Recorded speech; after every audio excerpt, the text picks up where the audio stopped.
questions, the answers, the energy. It's all happening. Drop your questions in the chat. Turn that volume up and let's make this a moment. And boom, baby. Welcome on. Happy St. Valentine's Day. I'm not wearing green because I'm always fucking Irish. I don't need to wear them. Okay.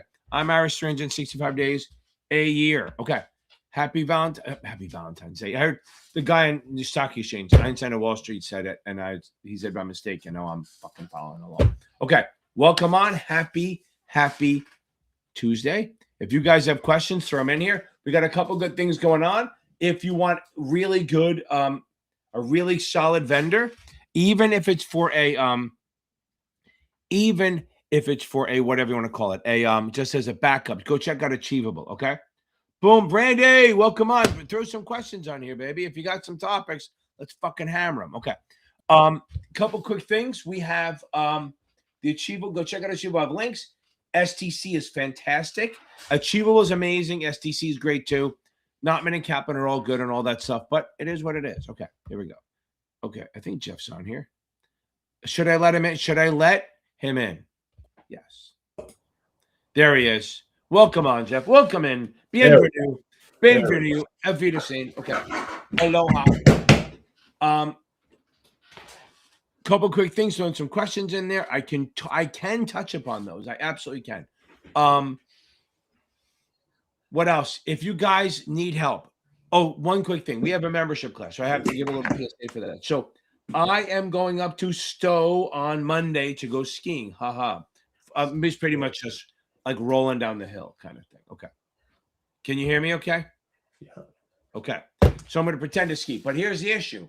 It's going to snow 1 full foot on Monday. Okay. It's going to snow a foot on Monday. So I may have to go on Sunday. Not that it matters to you guys. We're going to see on Tuesday. But anyone who's in my membership, which is that Sunday night, probably going to do it Monday night instead of Sunday. But we'll see, depending. So let's watch the snow. If you look up in Stowe, Vermont, and you see that there is a lot of snow on Monday, then I'm probably going up Sunday.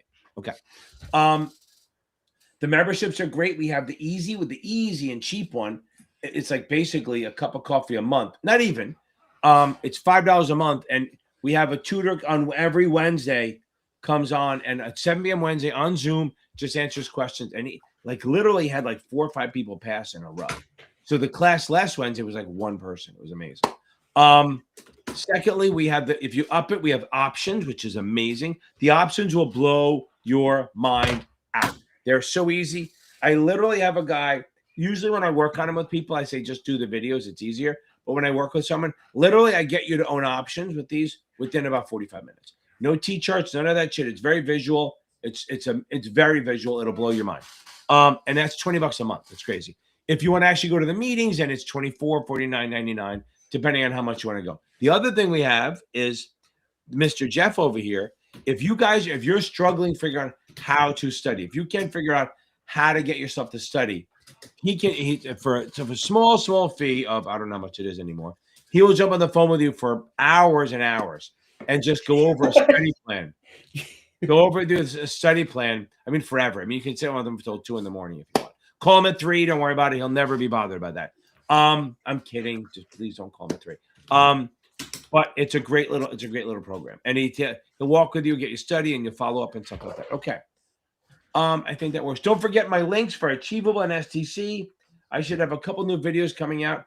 Also, I am Series 7 Whisperer on Instagram and TikTok. I have some good stuff on there. I do a lot more fun stuff on there. Okay.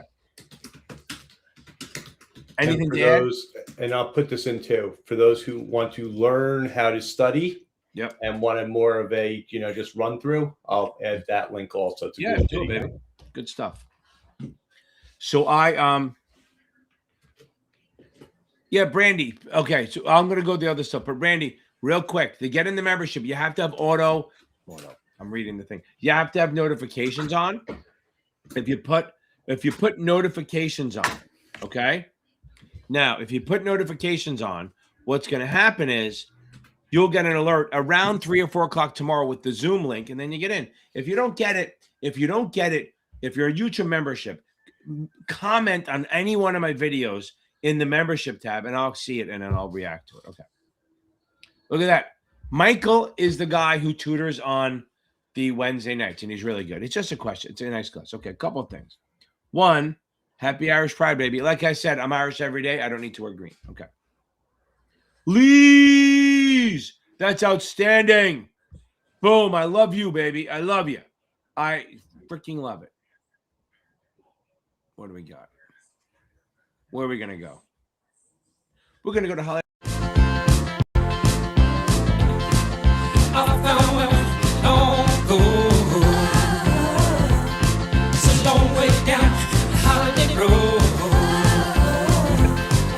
We're not done yet, but now remember, you're good. You graduated on to the Thursday night. So now you should go on the Thursday nights. Now that you're on. Don't come on this Tuesday, on this Thursday. But from now on, go on the Thursday because that's NASAA night. Tonight's FINRA night. Thursdays is NASAA night. Okay. Love it. Okay. Here we go. Let's go on. Moving on. Okay. So now, Brandy, you're running into, market risk. So what's another word for market risk, people? Why, yes, systematic risk. Systematic risk is another word for market risk. And what that means, it means you can't diversify it away. It's think of March 13th, 2020 or April 2nd of 2025. What happened? One was 2 weeks for the cure, whatever. And the other one was the tariff, the Liberation Day, right? What happened? The stocks took a dump. They went down over the next couple of weeks, whatever, 15, 20, 30%, right? Okay, now, here's my thing on that. It was temporary. So what happens is, remember what you owned on those days, ADRs, whatever it is, they went down in value. That's market risk. So you can't diversify no matter what. Even if you owned it straight across the board, everything totally diversified, you're still getting hit. Okay. That's market risk, okay? Inflation risk is not diversifiable because no matter what kind of bonds you buy, you have inflation risk. Interest rate risk, bonds, same thing. You can reduce it by doing a laddered portfolio and stuff, but literally market risk is systematic, non-diversifiable. Okay. Okay. Zach, I appreciate it. Just flying away. Greatest American Hero. Okay, now. I forgot about that show. I love that show. That was a great show. Okay, so now, can you touch on double barrel bonds? Okay. No, so Zach, they're not doing that shit. They're asking you if you understand them. They're not going to, because it's not really a combination. I've tried to do research on it because some people say it's a GO because you need voter approval. I'm telling you right now, it's like a GO, but it's a hybrid. So you can't, it's like, remember, real world is not the same as test world, right? So they're not going to ask you if it's a GO or revenue. I mean, it's like a GO, but it's also like a revenue. So understand what a double barrel bond is. It's backed by two sources of revenue, really. It is a revenue bond. I'm going to go with that. Yes, it could be a GO. It's a hybrid. It's a bond for a project, like a hospital or something like that, where they can't let it fail, okay? So the point is, it's for a necessary thing, like a hospital, okay? And so what happens is all the little towns around it agree through shareholder vote that if the hospital runs out of money, they're agreeing that their taxes can go to pay the interest. Because remember, so like think about if a hospital during COVID, hospitals really took a hit. They're still making money, but they took a hit because they make their money on the elective surgeries, like all the. I need a hip replacement. It's not really elective, but it is, I guess. All these elective surgeries they make so much money on. So during COVID, they weren't doing them, so they weren't making a lot of money. So there's risk that some of those hospitals wouldn't make enough money to cover the interest. They did, they always do, but there was a risk there. So if they didn't, then the towns would have to kick in some of their money of their property taxes to pay the interest. That's a double barrel. Don't worry about it. It does need voter approval, absolutely, but I wouldn't go any deeper than that. Okay. Okay. There you go. I know you got stuff to do, right? You'll be listening to replay. You're going to get one. Billy is like one of the greatest, nicest people I've ever met in my life. He got there. I think he has a 65, and he's trying to get a job. And every time it happens, like he went to New York Life or Northwestern, it wasn't great. Went to another place, and then the job it disappeared before he started. It's crazy, bad luck. But it's good. Understand at some point, the bad luck it all evens out. So Billy, you're a good guy, so it's all going to come out. Okay.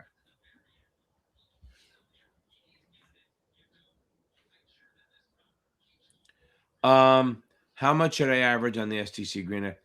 The green, I hate the green lights. I do. I mean, they're fine. I just think they're too hard. I think if you're anywhere in the 70s on green light, you're probably fine. If you're in the 70s, you're fine on the green lights. I swear. Okay. Now, what do you mean by that? Reckless girls drive Mercedes? Carmen, tell me what that means, unless you're just being misogynist or whatever. Okay. Okay. Yeah, I agree. Michael is outstanding. He's really good. Okay. So now, Tommy, before I get to Colin's question, what do you mean by that? I think I know, but explain that a little bit better. Okay. Third attempt on the 7 on Saturday, 68 to 84. Okay. Yeah, I mean, the last couple of days, I mean, you got to keep taking tests. You got to keep reviewing the shit out of them, though. That's the thing. You got to keep reviewing the shit out of them. Okay.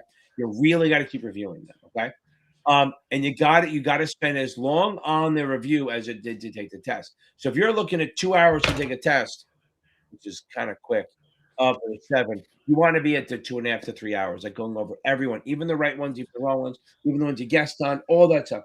And remember, the ones you guess on, if you guess and get it right, you need to treat that as a wrong answer. That's almost worse than getting it wrong. Because at least getting it wrong, you know. But if you get it right because you guessed, now I have to be very clear. There's a difference between not sure and guessing. Guessing is flipping the coin. Obviously. Educated guesses, I pretty much know what it is, but I don't like the wording. That's kind of what it is. Okay. So educated guesses are one thing, and that's not bad. But like flipping a coin is not the good thing. Okay. But even the educated guessing, you have to make sure when you review that question that your thought process was in line with theirs. Yeah, by reading the 100%. explanation. Like you have to understand why I do it. But like if you're educated guessing, you got it, but you just weren't sure of the answer, that's one thing. Okay. But I would take tests every day. Friday, don't do any exams. I would spend the time reviewing, go over customer accounts. If you have if you have SDC, it's 2 and 14. If it's Kaplan, it's 13 and 14. I don't know what it is in Notman or Past Perfect. Okay. Okay. So I got to hear that answer. I got to see what the question means. Okay.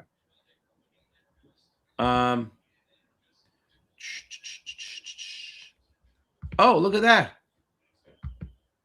Oh, so yeah, the CT3 is tough. It's not, I mean, the CT3 is not, it's not as easy as everyone thinks it is. That's the thing. It really isn't. By the way, congrats. I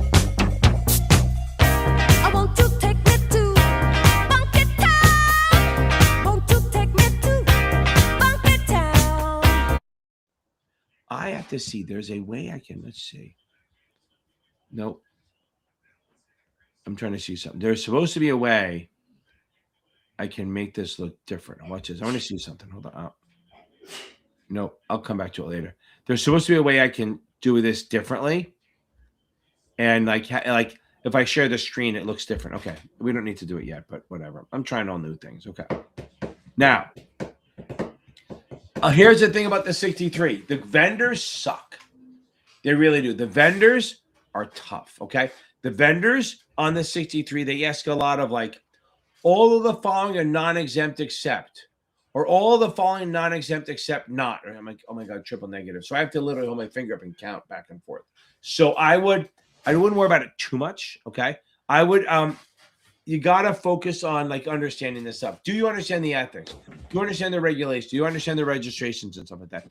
And I'm happy to talk more on that on Thursday, because Thursday is NASAA night. Tonight is FINRA night, baby. SIE, Series 6, Series 7, 24, all that shit. Okay, Kenny, welcome on, baby. Welcome on, Kenny. You're going to love it. Now, remember, so if you're that membership, you have the options, which are amazing. Then that also means you meeting on, that means we also have a meeting. You have a class at 6 p.m. on Sundays, but it might be 6 p.m. on Monday because of the storm. Okay. Can't believe I'm dealing with snow still. Okay. Okay, struggling with the suitability. Okay, so I have a whole video.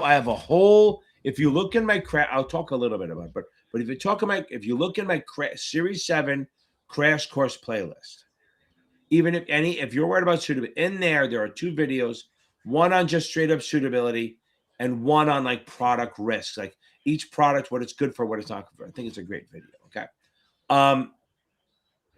Do those. But here, like, understand, this is the biggest thing. You have to know what the person wants. I know that sounds so stupid, but that you need to know what the person wants. Okay. So I'm trying to fix this.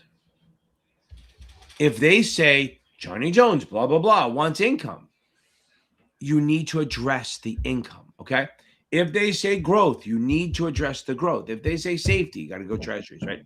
So understand that there's a holy trinity of suitability: growth, income, or safety. I say it all the time. Holy trinity of suitability: growth, income, or safety. If they say growth, you got to do something common stocky, mutual funds, variable annuities, even. Okay.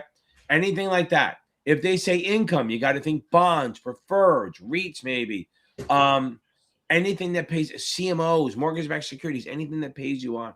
If they say safety, you say treasury. Always, if they say safety, preservation of capital, capital protection, not capital appreciation, you have to, it's always think treasuries first and then maybe the Ginnie Maes.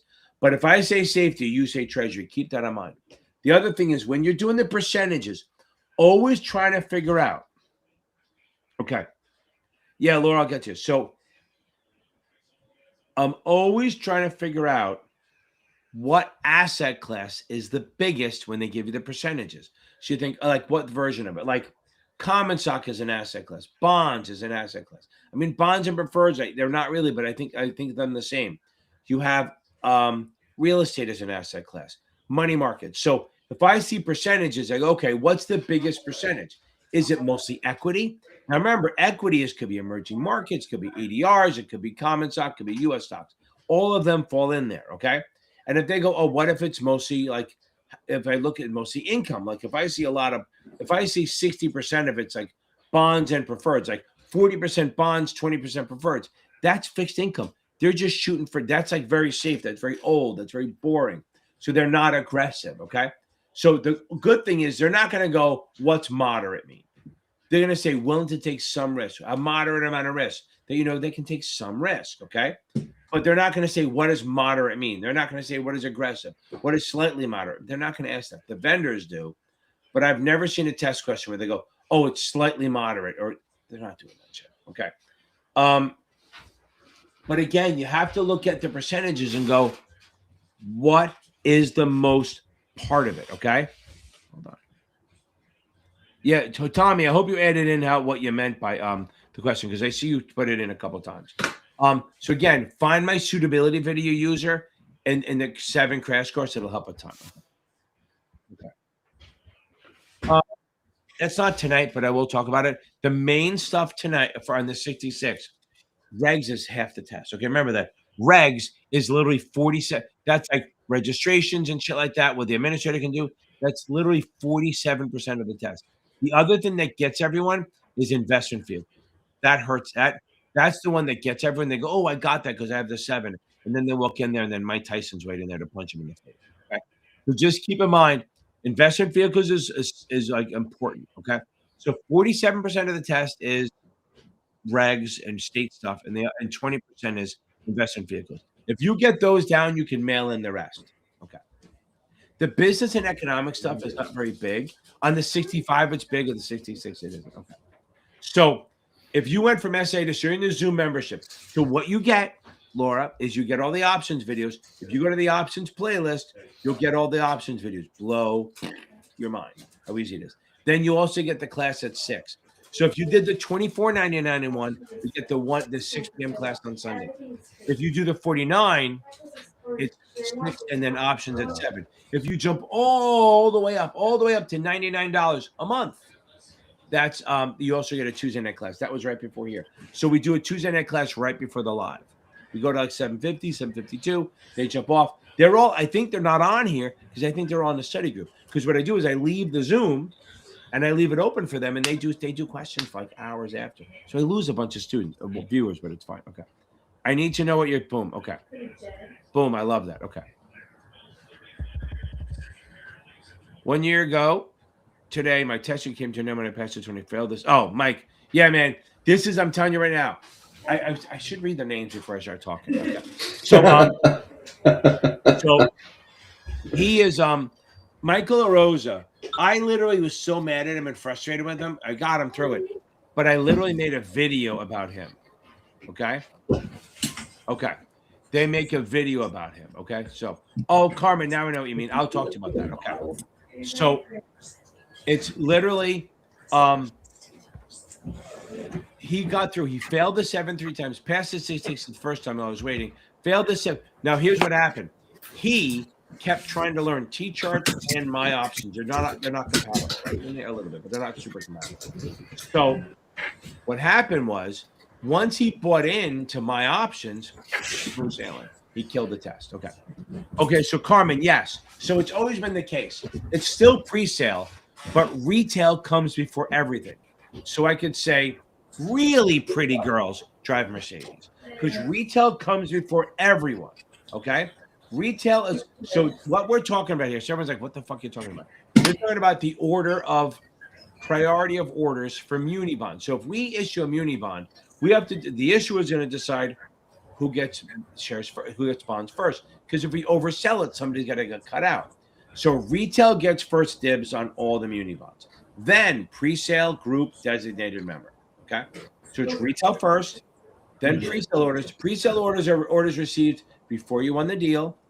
Then group, which is after the deal. Then we have group, pre-sale group. Group is like all of them, like after we've won the deal. Then we have designated, where like if Jeff bought the bonds from me, he tells, I don't want you sharing. You're not going to share your commission with the other people.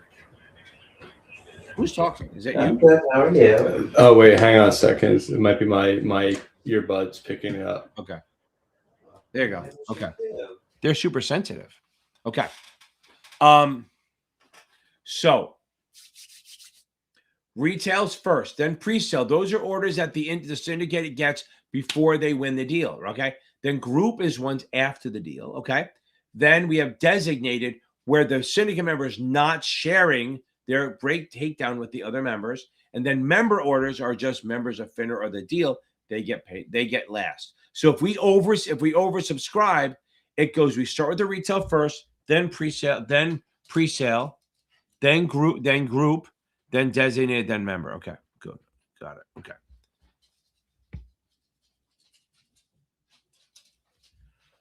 Shannon, I don't know how much are you getting, like 60? You're bombing the past perfects. Is bombing, like I have people that go, I'm bombing, I'm gonna get 70s, and some people bombing and get 50s. So Shannon, where are you? Have you done my 2 brutal exams? I have 2 exams in the practice exam playlist that will mimic the exam. It'll give you a good vibe. And I'm doing another one, I think, tomorrow morning. We'll see. It depends if I'm in the mood. Because sometimes I go, I'm going to do a video at 3, and then I go, you know what? Next thing I know, I'm doom scrolling for 2 hours, and I have a lesson. So hopefully I won't. Even I tell everyone to get off their phone. I would say go do my 2 exams first. If you do well on those, give it a shot. But the problem with past perfect, you have to think, are you bombing them because of the math or the complicated shit, or you did not know your shit? It makes a difference. Past perfect is really big on overcomplicating shit. Okay.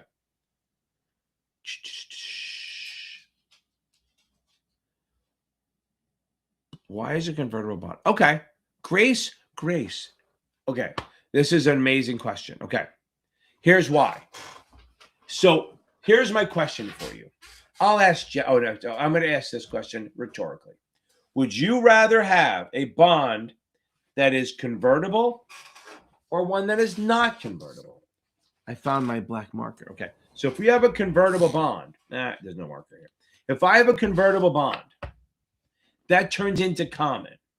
If I have a non-convertible bond, it doesn't turn into common. So the only thing you get out of a non-convertible bond is the income. If you buy a convertible, you get income plus growth. So remember, anytime that you add something for the investor, I'm not going to pay you as much. That's the deal. Okay. So if I have a regular non-callable, if I have a regular callable straight bond, it's going to be the highest coupon.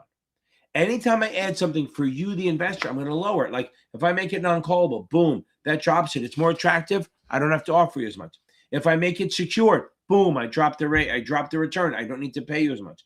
If it's convertible, turns into stock, drop the coupon because I don't have to pay you as much. It's more attractive. Because if I issue a regular callable bond, there's a limit of people who want to buy it. So to get them to buy it, I have to raise the coupon. But if I add features like make it secured or convertible or make it variable rate, those are things that make it more attractive so I can lower the coupon. If I add a warrant to it, that's going to lower the coupon, right? Anytime you add a feature to the bond to make it more attractive, boom, why the hell would I do it if I couldn't lower the coupon? Good, okay.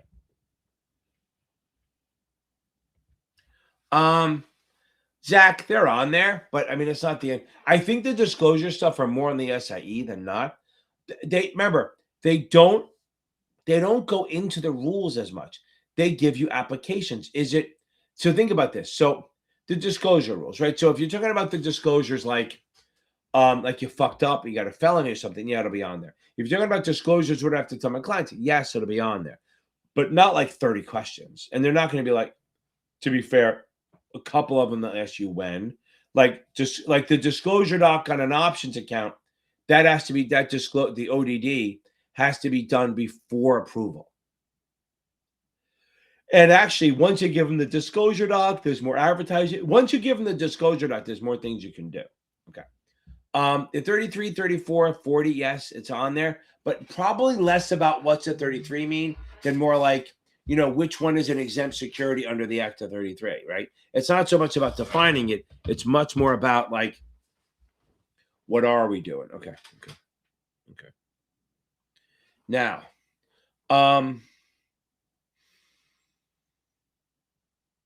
like they'll say Act of 33, they'll say like, oh, what's a, you have to know what's under it, right? Not the stuff, but like you have to know that like 10Ks, 10Qs, the reports were written in by the 34 Act. I don't even think they'll ask you if it's 34. They'll just ask you situations and you have to know the stuff. Less about knowing the rule numbers, more about knowing the rules. Okay.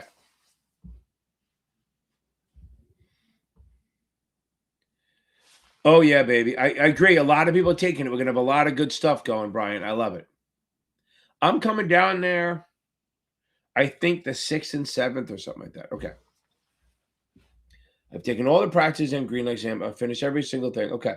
Your test is 8 days away. So you should keep taking finals. Watch remember, don't just watch the Power Hour. Watch all of the videos in my crash course. That'll help you. There's a lot of stuff in there. Also, Brandy, make sure that you have on there that you have a what's the best way to do it? You have market like investment risk down, and you have what the registered rep can and can't do. If you have STC, that's the back end of the book. That's like 14 through 18 kind of thing. Okay. Also, guys, if you feel lost a little bit, obviously I tutor it. I do the tutoring. Jeff does some for the study plans. I have 2 tutors that work for me. I also have there's a guy, Michael Weiss, great guy. He runs a couple subreddits on Reddit. By the way, anyone who's taking the test soon, do not go and fucking Reddit the week before. You will spin out. Invariably, you will see some crazy person say something stupid, and it'll screw you up because it's all behind anonymous. But my point is, there is a study group. There's a group we have called FINRA and NASA Exam Test Network. I don't know if it's still on here. It's gone. Where the fuck it go? That's crazy. Okay. Used to be on here. Okay. So it's called FINRA and NASA Exam Test Prep Network. I wonder if I do something different, if it changes. There it is. Boom. FINRA and NASA Exam Test Prep Network on Facebook. It's private, so it's very big. It has like 8,600 people in it, and every time I look, there's like almost 4,000 to 5,000 active people in it. Means they're actually they're answering questions, putting stuff in there, helping each other out. Even the people that passed already, it's such a fucking community. They'll help each other out. They stay forever. Just helping. I have so many people that have passed, and I'll post something in there, or somebody will post, and they'll answer and they'll put stuff in, which is great. I love it. Super good. And you just got to answer the questions because we're trying to keep scammers out. Like if I didn't stop the scammers, I think the group would be over 10 grand. Every week I'm stopping like 50 people who just want to get in there. That's why I make it private, so you can keep the riffraff out. Okay. I'm gatekeeping. Okay. Now, what was I going to say? Go over the reason I'm saying is if you go in there in this group, Randy, there's sometimes I do study groups. I'm not sure you want to do anything crazy the last week, but when you get ready for the next exam, get in that group. It'll help you. Okay. Also, if you have any last minute questions, you can throw them in there and you get a lot of people answers. Because look, I think I'm right 99% of the time, but sometimes if you post something in there, somebody else will be like, this is the way I remember it. And you're like, wow, that triggers. Like I have good mnemonics, but there are other people who have better ones, right? Yeah, it bugs me to say that, but there might be somebody who goes, oh, this is how I remember it. I think of something dirty, blah, blah, blah, and it helps. I'm surprised how dirty people go. Okay, now here we go.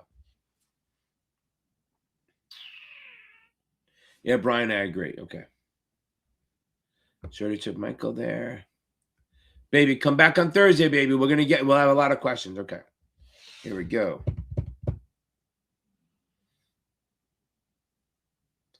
There you go. Okay, hold on. I'm going to come back to you.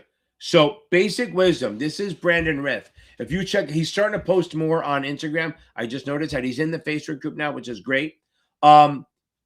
He has some good channels. He has some good videos on his channel. It's a smaller channel, but amazing stuff on it. And he's much calmer and nicer than I am. So if you like that stuff, it's very interesting to listen to. He has good stories. I think I just followed him on Instagram today. I just noticed he's doing it. It's like, welcome to social media, baby. He's had a YouTube group for a while. He has some good stuff. But just exactly, if it's beneficial to the investor, lower coupon. Feature that's beneficial to issue it. Now, I'm going to expand on this a little bit. Call features, like Brandon says, is good for the issuer, okay? Call protection is good for the investor. I've seen questions on that. Call protection is good for investors. Call features are good for the issuer. They're both work when the interest rates drop. So call protection is a number of years that they can't call it back on you. Because remember, if you buy a bond, like, guys, if you lend me money, like if Jeff lends me money, what does he want? He wants that money back as quick as possible, okay? But if he buys a bond, doesn't want as quick as possible, wants to get paid. So call features if they buy it back from you, if they redeem the bond early, you're not going to be happy because the money's coming back sooner than expected, okay? So that's the thing on this. So call features, like he says, is good for the issuer, means you're going to pay more, they're going to pay you more. Call protection is better for the investor. We're going to lower the coupon. That's outstanding. Okay. So I'll see you on Thursday, baby. Okay. Now. Okay. Yes. Kaplan is big, big, big. They have a very big book. I think their book is like 850 pages. It's massive. Okay. Oh, by the way, everyone, Basic Wisdom is he wrote all the original achievable stuff. So it's really solid stuff. Okay. I'm reading through a Series 7 Kaplan, taking this stuff. Okay, so I would say, why don't you get through the book first? Get through the book. If you want to go back and do quizzes, that's fine. But I say read the chapter. Don't take notes, just read. This is my thing on this. Read the chapter, then go back and skim it again, looking for what your pain points and what you don't get, and then take notes on that. And you should have a rule. Half a page max per unit, okay? So any unit you have, half a page. So that's why you want to get through it once, then go back and skim it and go, read the highlights. I know this, I know that, I know this, I got it. And then move on. And then if not, ask yourself questions. Can I explain this to someone? Can I say it out loud? I understand this. The other thing you can do, and I don't love using chat because they're wrong a lot, but for concepts, they're good, right? So I'd say open up the voice on chat, right? Go on the chat GPT. Go on there. I think there's a way to do voice, right? There's a voice thing, right? And you can have a conversation. Hold on. So we have voice, and I go, hey, hold on. I just took a picture of it. How great is that? I have an idea that common stock is all for capital appreciation. Is that true? So when you say common stock is all for capital appreciation, you're on the right track, but it's not the whole story. Common stock can... That's it. I don't need to hear it. That's what I do. I have a fucking conversation. And you notice that's Australian. It's my weak spot. Okay, so now, it might have been British. To me, Australian and British sound the same. So it's good. Okay, so the point is, do that, but the concept. It's a great way to go back and forth, unless you want to bother your family. Bothering your family is better, because if you can explain it to them so they understand it, that's good. But here you get feedback, okay? Do the voice, do it. And I think they all do it, grok, perplexity, all that stuff, okay? So what I'm saying is, get through it, get through the chapter, go back and skim it, take notes, and then move on. And I would not take chapter quizzes till you're done with the book. It's kind of my thing. You don't have to do it, but you can. Okay. There we go. I love it. That's awesome. Boom. Okay. Shannon, I got it. Mid-60s. Yeah. Trust me. A week with me will help you. Okay. So Shannon, mid-60s on past perfect. Review them. Okay. Okay. No. I promise you we're good. We're good. Because seeing it in writing and seeing everything, don't worry about this, Brandon. We need to text. I need to get you back on here sometime in April. Okay. If you're free, let's get you back on here. Okay. So those are always good, Jeff. Having him on here was very great stuff because it's good to hear. Like we'd answer the same question different ways, and it's good for people to hear it. Okay. Where are we? Here we go. So if you're in mid-60s, okay? If you're in mid-60s on past perfect, okay. So that is not good. Okay. So if you're taking it, when are you taking it? Next week, I think you said Monday. Okay. I think that's a little tight. Okay. How close were you the first time? And the other thing is, here's what you know. Go find my brutal exams. I have two of them. One I did in October, one I did in August. They may not be called brutal, but they're in there like, can you pass? One is I do GPT versus the 7, and then I do just me doing it, okay? And it's funny, the GPT versus the 7 is better because it makes me explain shit instead of mumbling like I do. But go over your exams and see, am I getting them wrong because I don't know the stuff or I miscommunicated, I misread, something like that. Misunderstood. If it's misunderstood and at least half of them are misunderstandings, you could probably take the test on Monday. But if not, if you're like literally going, I don't understand it, and you're like, I don't get why, got to move the test. Or if you can't move the test, let's fucking go for it. Sometimes you can't move it. So if you can't do the test, if you can't move it, then you're going to start watching some of my videos and get in there because it'll help a lot. My videos are very basic. They're very much in my blue collar way, just the way I am, just in a normal manner. I speak English. I don't use big words. I try not to make people feel bad because I was not a finance major. I was a criminal justice major when I started working on my first hedge fund. How that fucking happened, I have no idea, but it did. Okay. Got that. I think some stuff got deleted. Okay, hold on. Yeah, again, do not. Okay. Bees are the bubbles. I get it. I get that. But the week before the test, I'm saying, stay the fuck. I'm telling you. So look, I love it. Look at this one. There is no, if you want to go in the beginning just to feel motivated, fine. But you're better off just joining the goddamn Facebook. At least then you know everyone's on the same page and no one's fucking with you and you don't know who they are. Because I'm telling you right now, it's happened way more than it should have. I'll have a student and before I said don't go on Reddit the week before, literally at least 5 times, someone's about to take the test this morning and I get the text at 11 o'clock at night going, oh my God, somebody on Reddit just said they studied for 200 hours and failed. And I have to go call them at 11 o'clock and talk them off a fucking ledge. Like they're literally going, the jump isn't that bad. I'm just going to leap and go and just fuck. And they're not ready for the test. They were ready until that pulled the rug out. Because remember something, that person could be a fucking moron. That person can study for 100 hours and just did questions for 100 hours. Or it's just stupid as hell and you're not. You know how I know you're not stupid? You're on here with me, not just going to Reddit and posting anonymous shit. Also, there are people on there who are just assholes.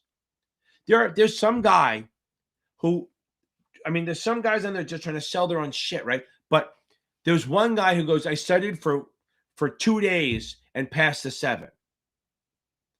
No, he didn't. Or a guy goes, I didn't study, I just took it as women passed it. No, he didn't. He's lying. People fucking lie. Okay. Reddit is a bunch of liars and thieves and whatever. Okay, now. So stay off fucking Reddit the week before. The night of, after you pass, fine, go on there and tell everyone that you fucking beat it. That's good.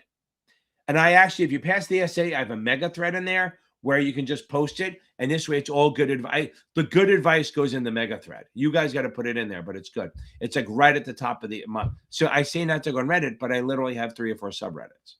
But I'm trying to keep people from jumping off edges everywhere. Like I'm literally like whack-a-mole. Okay. Now, Zach. Oh God, it is heavy. Here's the thing. If it's the SIE, don't sweat it. If it is the 7, that is absolutely on there. Okay. If you're going to get between 12 and 35 options questions. Now, half of them will be math. The other half are theory. Okay. Not math. Okay. Which theory will be not math. I have a video called Options Suitability where I just go over questions on option suitability, 0 math, and I do the spreads without premiums. It's a good video. I think it's a good video, but I never listen to it because I can't stand my own voice. Like I will never, like editing, I hate editing because I have to listen to my voice. Okay. So understand, options will absolutely be on there. 100% will be on there. Whether it's 10 or 12 or 30, we don't know. But to act like they're not going to be on there is fucking dumb. Okay. So you need to, here's the thing. Options are the easiest fucking part of the test. I know nobody believes me, right? But options, all my students and all my people watch the videos, every one of them goes, I wish there were more options. Because if you go through these videos, and I'm not trying to push it, but again, you brought it up. It's your fault I'm pushing my membership again, okay? So if you do the membership and you do the $20 a month, you go through that whole thing. If you fail, it's not because of options. I promise you that, okay? You will wish there were options. So I want you to, that's why when I start with students sometimes, the first thing I do is get the options off the plate because then they can relax and think about other things. Because every time I talk to someone, if we don't do options in the beginning, it's like, well, what about options? Okay, we'll do it. What about options? Yeah, we'll do it. Well, maybe next time. No, just do them now. Do them now. Okay. Okay. You took my 66 brutal one. Yeah, I think it's pretty damn close. I'll just leave it at that. I have 2 of them. Both of them are close. But here's the thing. This is not my problem with NASAA, okay? NASAA is a very small firm. And they're, like I say this, I said this in the Zoom the other night. I went to a compliance conference 2 weeks ago. Compliance people have one superpower. They can sit through boring meetings. Because literally, I remember we did compliance, right? With some of those meetings I was in were so fucking boring. I had to listen to an arbitration case for 4 hours of lawyers just talking about scheduling. We can sit through a lot. So that somebody from the Florida Securities Administrator did the opening speech. She was so bad and so boring. The first time ever, the people running the conference had to say, they gave her the hook. Like I was waiting for symphony music to play. So that's how NASAA has no sense of humor. So the reason I'm getting into this, okay, I know I'm diatribing, but ranting. Their tests are like the variance between one test and another could be like 25%. I literally have a student. He got a set, and I'm not trying to scare you, but I'm trying to understand. You need to be ready for anything. He got a 70 on the 65 the first time. He got a 48 the second time. And then he said the third time, he said, I don't think I got any wrong. You don't know, but he goes, oh my God, I felt like I got every question right. You don't know. And since you're a small firm, small place, they don't have as many people doing QA. FINRA has hundreds and thousands of people, not hundreds of thousands, hundreds and thousands of people, and they're all allowed to take the exam as long as they give feedback. So their tests are usually within a 15% range. You get some hard questions, but I'd say the hardest test on Series 7 is not more than 15%, maybe 10 or 15% harder than the easiest. So the standard deviation for that is small. Ooh, and then standard deviation for this NASAA stuff is pretty wide. Okay. Now, so I think here's the thing, Boris Fenta. If you're scoring 80s on both both of them, you know enough to pass. And it's the same style. It is the same vibe as the test. I'll put it that way. I do have videos. If you go in there, if you're in that 66 playlist, I have a video called Time Value Money. I go through the NBV and I show you how to do the math because you might get the math on that. But I'll go more into it on Thursday night. Effective versus marginal. I think that should be in one of my Mathapalooza. Yeah, tax equivalent yield. Okay, I'm going to talk about marginal versus effective just in general. But I do the tax equivalent yield videos, problems on my Mathapalooza or my Bernie math video. I have if you're taking this, remember, if you're taking the 65, you can do my Series 7 math videos or Series 7 because there's an overlap. So marginal tax bracket is your highest tax bracket, right? Effective is what you're actually paying. So I'm going to do easy math because I can't do hard math, and you know that. So, by the way, again, as I tell everyone, it should make you feel good that I suck at math and I usually get high 90s on the real exam because it's not a math test. Okay, now. Oh, Tim, Julia Fisher. I am Julia Fisher. That's a great question. Please, I hope you're still here. Now, so effective, so I have a margin. Let's say I make 100K. And let's pretend there's only 3 brackets. So the first 0 to 20 grand, you're in the 10% bracket. Okay? From 20 to 50, you're in the 20% bracket. These are not the fucking brackets. It's just an example. Because there's not, and then from 50 to 100 is 25%. Okay? So we got. You see me? There we go. Okay. So now we have 3 of them. So we have so if you make 100 grand, the first 20 grand you earn, you're earning 10, you're paying 10%. Trying to get them, you know what? I wonder if I should do that. Hold on. See if I get rid of one of the lights, if that helps. Oh, that's much easier to see, isn't it? Okay. I think if I stop moving it.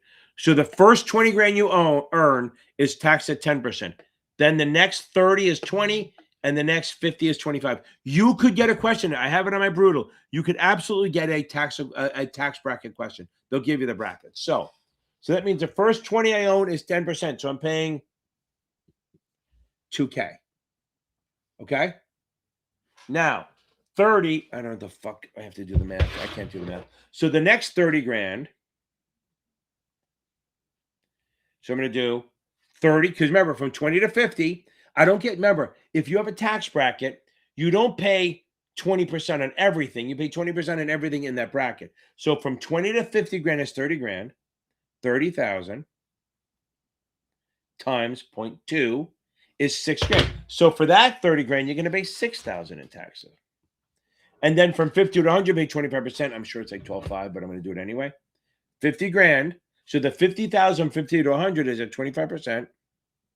That's 12.5. Yeah, I was right. I guessed. Okay. So you're paying 3. So if you make 100 grand a year, you're paying 3 different brackets. Okay. So you're going to pay what? 8 plus 12.50. What is that? 20,500, right? I don't know. So what you're actually paying is all this taxes on your 100. So it's going to be 8 grand plus. And by the way, even easy math, doing a goddamn calculator every time. 20,000. So I paid a total of 20,500 in taxes.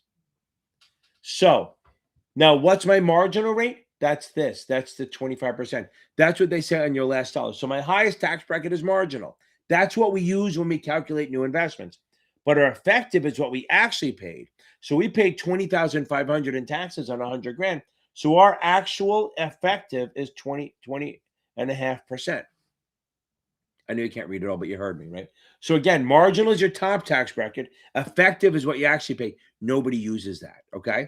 So whenever you hear about like, oh, the top 1% has an effective tax bracket of 20%, it's what they actually pay, okay? It's what they're actually paying on their income, okay? So that's effective versus marginal. I hope that helps a little bit, okay? Okay.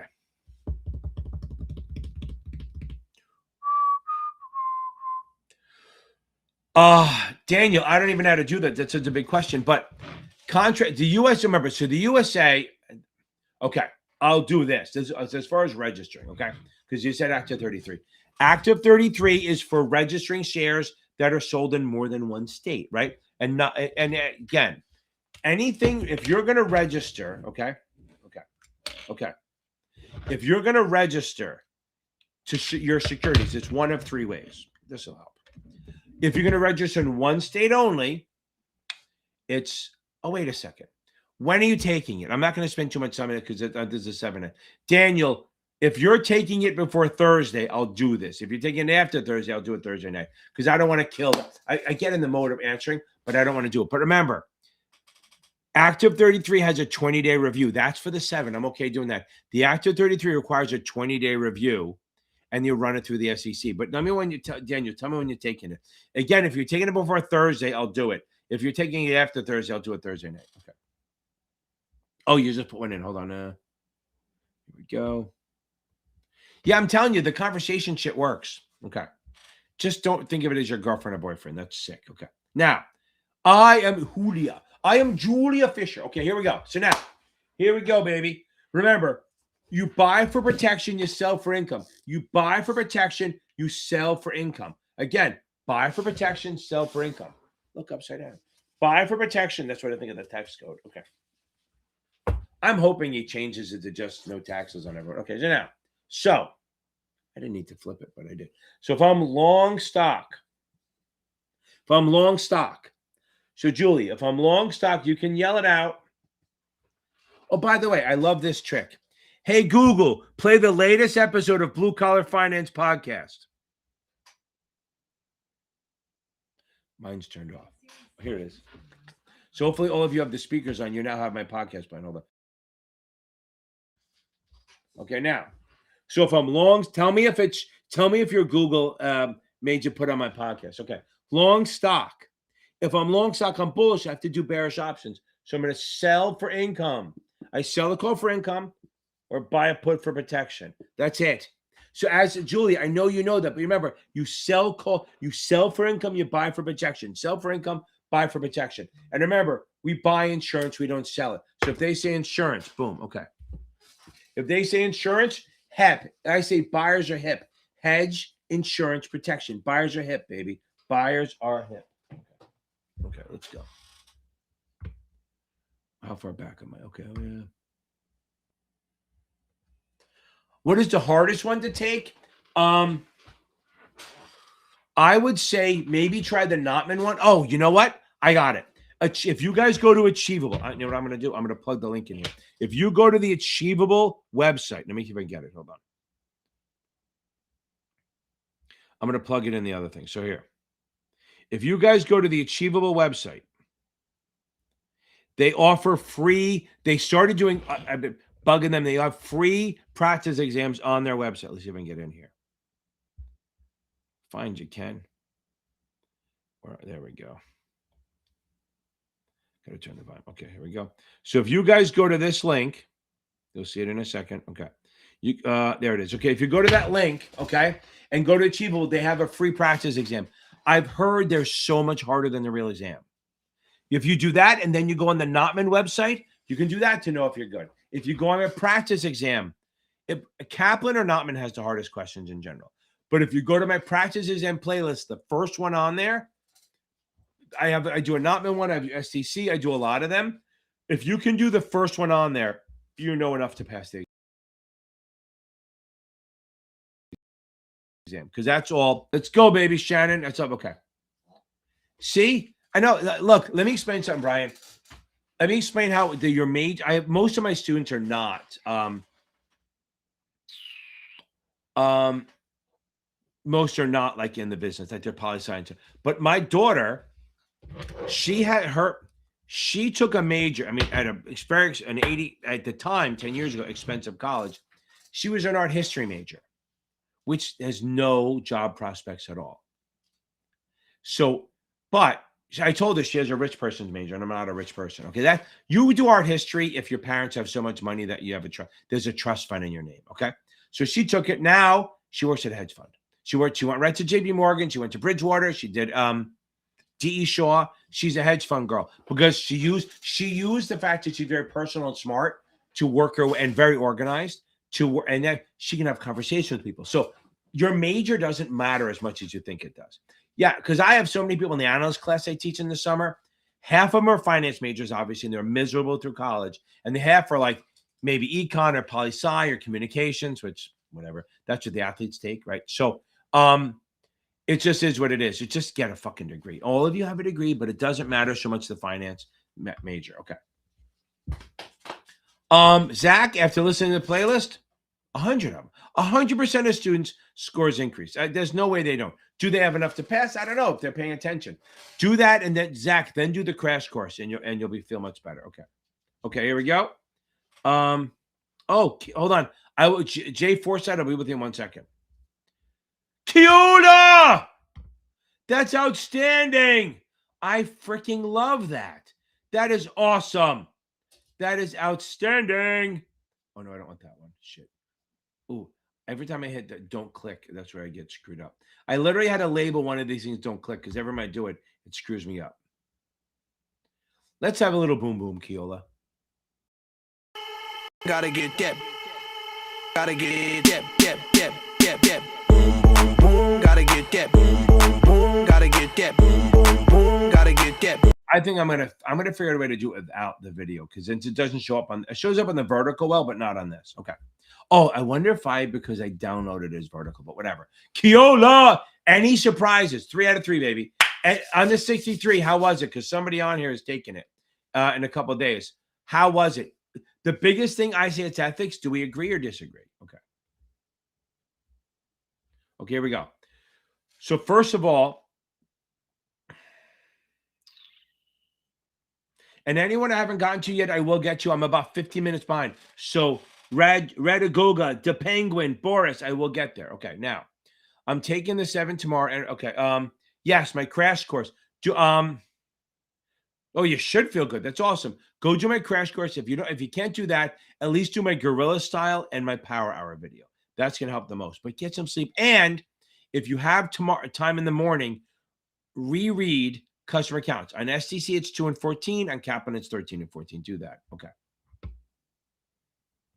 Okay. So a couple quick things on UITs.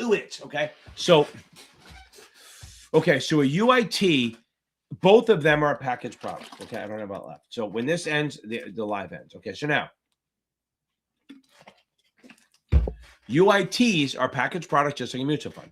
They are securities in a wrapper. Okay. In a shell. However, UITs are not managed. They're supervised. They buy a fixed number. They buy a fixed portfolio of stocks or bonds, mostly bonds, and they never change them. It sits. So if there's bond, and they literally supervise it. I imagine the person watching the UIT is sitting there with a cigar and a beer, with his feet up, just making sure it doesn't blow up. They're not managing it. They're not doing anything. So if a bond matures inside the UIT, they don't replace it. You get a chunk of money, and the UIT shrinks.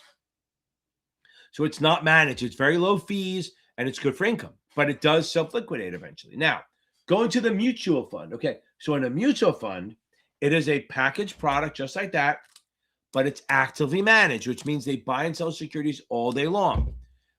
That's the biggest difference. So when you buy a UIT or a mutual fund, you're buying it at NAV plus a sales charge. And then when you sell it, you redeem it back to the company. That's where the similarities end kind of thing. Because a mutual fund has an active portfolio that changes every day, actively managed, more fees. Doesn't end. There's no end to it. UIT has a fixed portfolio. What I mean by that, it's not a fixed income portfolio. It could be, but it is a fixed portfolio that once the thing's set, it never changes. Okay. I have a couple good videos. I have a really good video where I compare mutual fund to closed-end fund to ETF to ETN. I love the video. It's a chart and everything. It's awesome. Okay.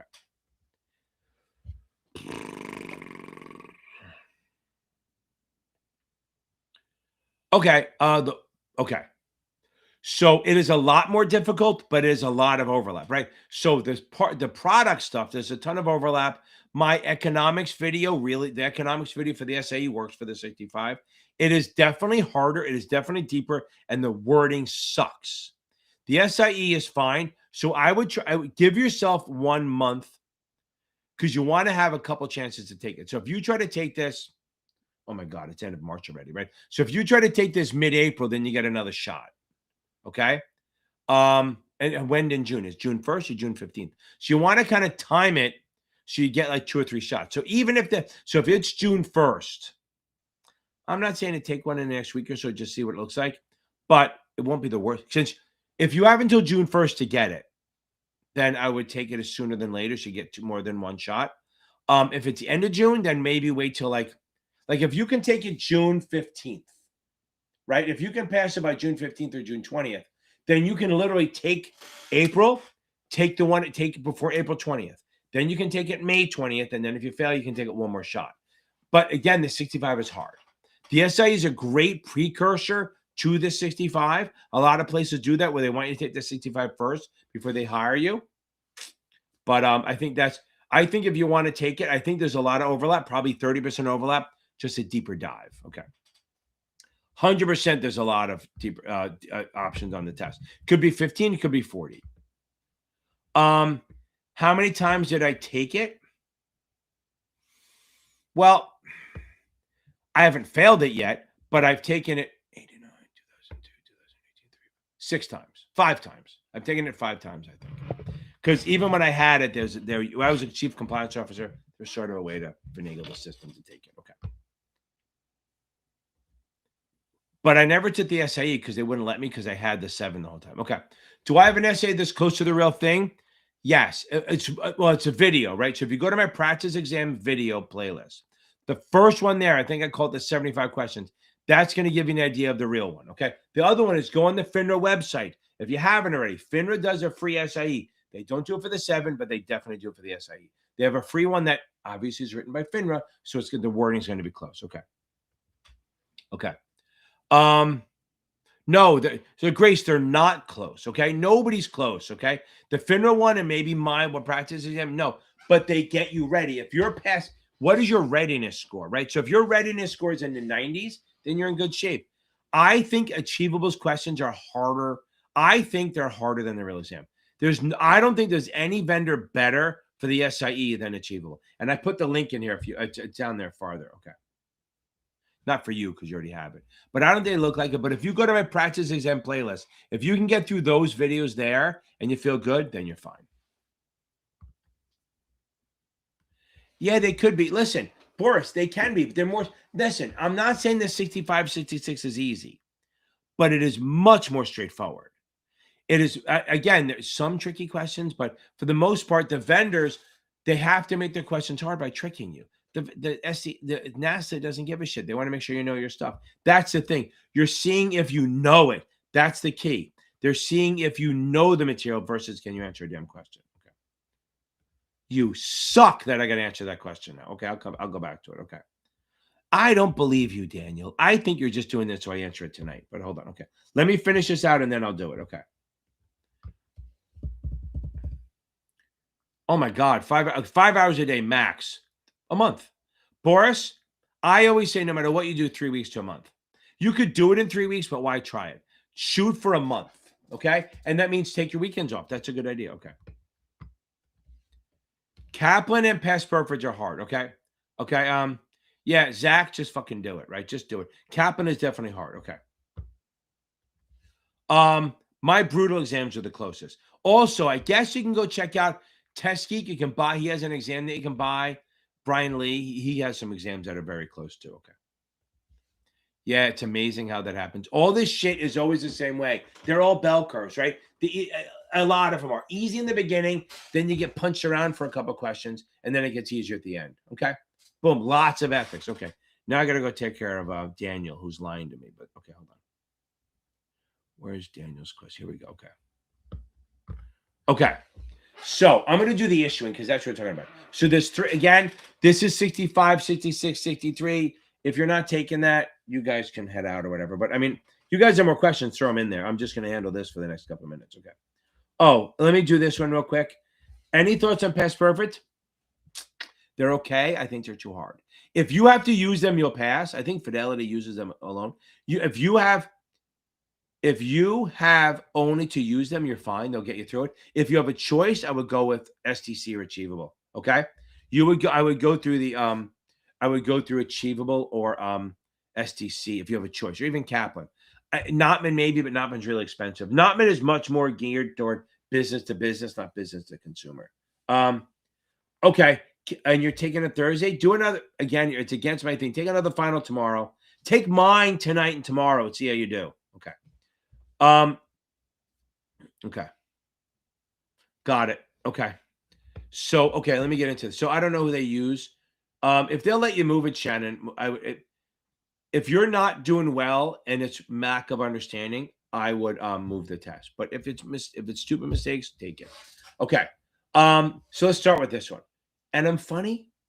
What does that mean? Okay, so I'm funny how? Like a comedian? Okay. Now, your scores are good. It's really good. Now, under USA, there's 2 methods of registration. qualification, which is one, and I'll get to everyone else's. If you're registering in one state only, that's qualification, you go to the administrator. You're now exempt from 33 because you're one state. Kind of like why you can smoke weed in like 30 states, but it's a federal crime because the states have sovereignty, right? They have this, whatever they call it, where they can do their own thing, okay?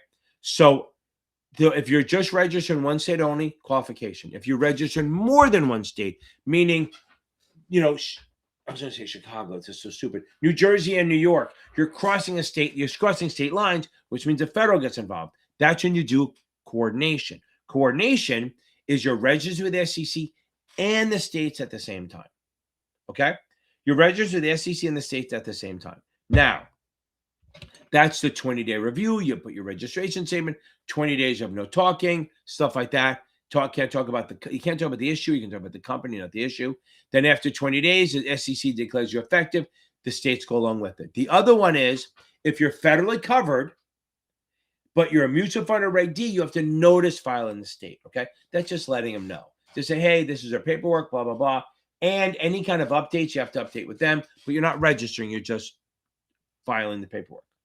If you're a stock exchange or a mutual funds have to notice file. But if you're a stock exchange or a bank issue or again, that's where they are, not commercial paper, bank, stuff like that, you have to register with the SEC when you register your shares, okay? If you're big enough, okay? You do the registration statement on the Act 33, registration statement, 20-day review. Then after 20 days, they declare you effective and all that. That's the biggest difference between 33. Hang on a second. I think you're breaking up on the voice. Is anybody else just put it in the comments if you hear Ken break up on the voice? We'll make sure it's not just me. I'm really breaking up. No, that's me doing it on purpose, but okay. But anyway, hopefully it sounds better. So state is qualification and coordination. Federal is a 20-day review. Okay. Okay. Where are my brutal exams? In my playlist. Let me see if I can find them. While you guys are trying to figure out if you can hear me or not, I'll throw them in there. Okay.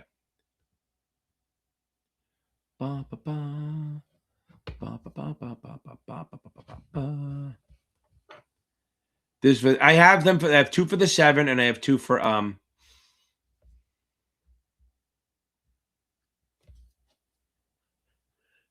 videos. That works. Okay, here we go. Where are you? Here's 1. But I thought you said you did them. I'm not sure. Okay. So Brandy, there's no readiness score on STC. That's the thing. Okay. That's one of the brutal exams. That's just, remember, this is 66 and here's the other one. And then if you want to go check out Test Geek, you can probably buy his video. Okay. Okay. And then if you guys want to do the practice questions here, I'll show you the playlist where you can do the practice questions. There's a whole playlist. Where's my shit? Practice. Why do you get to Carnegie Hall? Practice. Here we go. So this is where you can find some of my exams that I do. Okay, so now, Past Perfect is fine. So Past Perfect is good. They just overteach a little bit, okay? But they're fine. They're going to get you to pass, okay? Shannon, yeah. So you decide. You go over your stuff, decide if you can move it or not, okay? So Brandy, I don't know. There's no way to know unless you're passing all your stuff. Also, anyone using STC, make sure you look up for the crunch time facts. It'll be right after. If you put Series 7 or SIE, the dashboard part, right next to it, it says calendars and crunch time facts. Download the crunch time facts. I promise you it'll help. Also, if you go to the video section, if you have access to the videos, up in the upper right corner, there's a document. If you download that to PowerPoint for this book, it's super helpful. Okay. I think we did some damage. By the way, so the curve, okay, the curve is all of the tests are curved, meaning that if you got a lot of hard questions, they will bump your score. They will true your score up. Like if you got a really hard test, they'll true your score up to be equal with what's out there. They rank all the questions. Okay. I think we did some damage here. I think we did some stuff. But we do have to make sure we have to one PSA. If this speech stirs your heart, show. I'm not going to do it. Never mind. Oh, by the way, so don't forget, check out the other guy tutoring. I didn't mention his website. Hopefully it's still on and still awake. Series 7 examtutor.com is Michael Weiss. He runs one of the subreddits, which I'm telling you not to go on the week before. After you pass, you can post and help people out, because not everyone knows not to go on Reddit. But it's but he's a good tutor. He's definitely not like my style. He's definitely a different style than I am. I'm a little bombastic, if you want to think about it.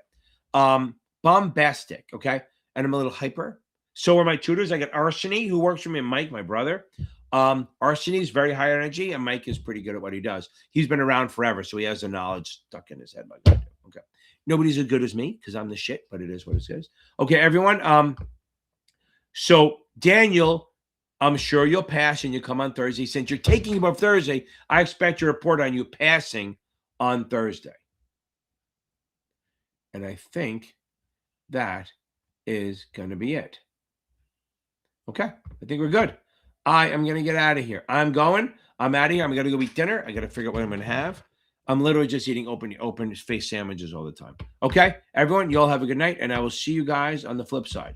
Don't forget to like, subscribe, and share this shit. And I'll see you next Tuesday from sunny Stowe, Vermont. Oh, hold on.